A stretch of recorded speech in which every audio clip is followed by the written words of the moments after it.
Welcome back, brothers and sisters. I am Braden. This is Langley Outdoors Academy, the place where we not only talk about what's going on in the gun world, but also how we're going to fix it together. And the content that I've got for you today, you are going to love, because every once in a while, you get lefties and you get media who actually acknowledge the fact that gun controllers are on the defense and we are pushing forward our rights, and that is what we're going to talk about specifically coming out of Colorado. Now, everything will be linked in the description box below, and I cannot wait to hear what you guys think about this one, because this, in my opinion, is solid gold. And of course, make sure you hit that like button, subscribe to the channel, and turn the notification bell on. We have got some freedom to distribute, and we would love to have you along for the ride. Now, as we get into this, my brothers and sisters, I gotta say it, we are winning. That's been the standard across the board on this channel since the very beginning. We are moving forward, and as long as we are active and as long as we are pushing our rights forward, we will continue to see victories. It's not going to be perfect along the way, but we are moving the ball forward. Now, the article that I'm about to show you, this is the article itself. Gun rights advocates have lost Colorado's elections, but they may win a legal war.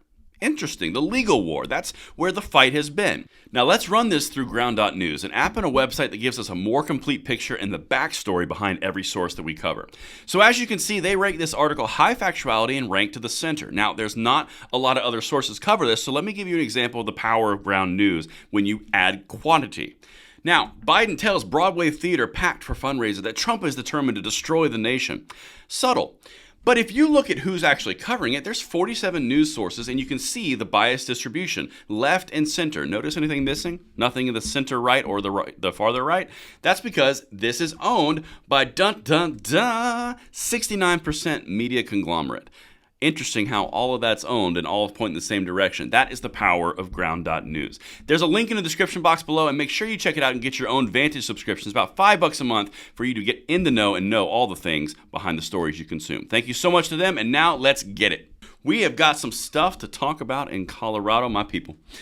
This is a shifting national standard. Now, I want to share this with you because this is key. Before the Bruen decision, states could argue their laws were carefully targeted towards a specific goal. For instance, the protection of public health. Oh, we're going to put a flag on that one. That justified restricting the public's right to bear arms. That's the balancing test that they used to do before Bruen. Basically, all the stuff that the New Mexico governor is trying under public health, all the stuff with New York, California, they're all basically saying the rights of the individual are trumped by the public right for safety. That was the entire crux of the issue. That's why you're seeing it continuously pop up. They did that for about 20 years. But it's changed now because of Bruen. And the author of this piece, again from Colorado Public Radio, is basically letting the cat out of the bag. Let's continue. The courts, quote, would use this kind of balancing test to figure out whether or not they thought the restriction was carefully enough tailored in order to serve some important government purpose, said Timothy Litton, a professor at Georgia State University College of Law who has studied Second Amendment litigation. That was the entire point. Does it infringe on just a few enough people to get the broader goal of what they wanted? That was the entire point. Well, Bruen threw a grenade in that bad boy, and now they're spinning, and they're about to show you how they're spinning. Check this out.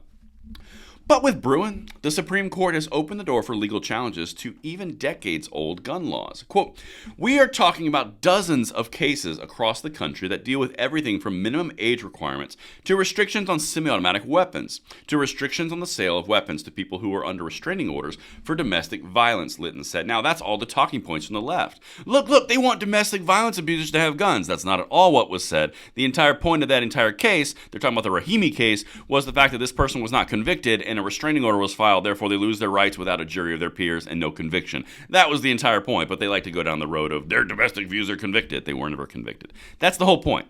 Anyway, let's continue because this is the part that is so crucial.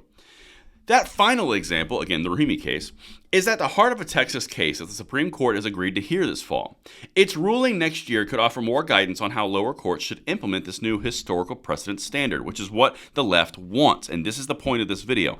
The left wants something that throws a wrench in Bruen. They want something else, another angle, because the way they have it now is destroying them. You are winning. That's the point of showing you this. Until there's more clarity, federal judges are approaching these questions in a range of ways, and some leading toward upholding restrictions on gun ownership and others, including in the Colorado case, signaling that these laws may be in trouble. Litton expects many of these cases are going to have to percolate to the Supreme Court for further clarification. Now, what they're talking about in the Colorado case is that 18, 19, and 20-year-old restriction that you can't have your rights because you're 18, 19, and 20, that got struck down. That got put under a temporary restraining order. That's the impetus for this entire article. They are noticing that all of the gun control laws that they put forward through the election, through the legislative process, are unconstitutional. So they're making it about the unconstitutionality, not about the fact that they're winning elections. Because they won elections on different issues. They jumped the shark, went too hard in the gun laws, and now they're unconstitutional. They are losing ground because they went too far, and they got elected on different things, and they're saying, well, they won the election, they should be able to do whatever they want. Constitution still has confines for winners and for losers. That's the entire point. But let's continue, because I'm going to tie all this together right now. It's obvious the court is not on our side on a whole host of issues, said Democratic Representative Meg Froelich of Denver, Colorado, the co-chair of Legislature's Gun Violence Prevention Caucus. Oh, would you look at that? Gun Violence Prevention Caucus, just like the one on the national level that is doing all their shenanigans.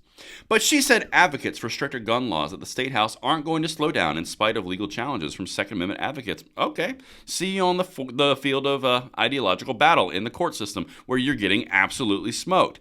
Because your zealotry is taking you beyond your constitutional confines. That's why they keep on losing across the board. They are running up against the emotional response of we have to do something versus the constitutional confines of their power. That's the whole point, and that's why I'm doing this. Lawsuits are, quote, where they're putting their money and efforts, so I don't imagine it's going to be smooth sailing, Froelich said. Okay, well, if you know it's not going to be smooth sailing, and you know it's unconstitutional, and you're getting losses across the board, not just in Colorado and other states across the country as well, and on the national level, why would you continue to do it unless it's complete zealotry? That's the point. That's what I'm trying to highlight. They know they're going to lose. They know that they're going to meet court cases. They know it's not going to be smooth sailing, and yet they do it anyway. You are winning. They just can't stop because they're pot committed. Let's continue. Last thing. Quote, we're finding that some of the laws we've just enacted in the last few years are being held up for lawsuits. With regard to the Supreme Court, we've got to maybe change some minds on the court, which is a really difficult process, and change people on that court. How are you going to do that? Because everyone on that court's pretty young comparatively. In fact, the oldest members, I believe, are liberals. So, yeah, good luck. Rocky Mountain Gun Owners has several other lawsuits in the work currently, including one to try to block the new waiting period law. Yeah, this part's key right here. Rhodes, who is Taylor Rhodes, said the organization is just waiting for the law to go into effect to sue. For other cases, they're still seeking plaintiffs with standing to sue.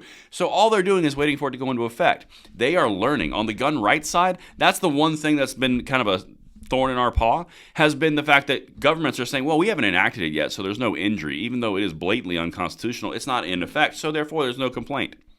No, there's still a complaint, so they're waiting for them to sue.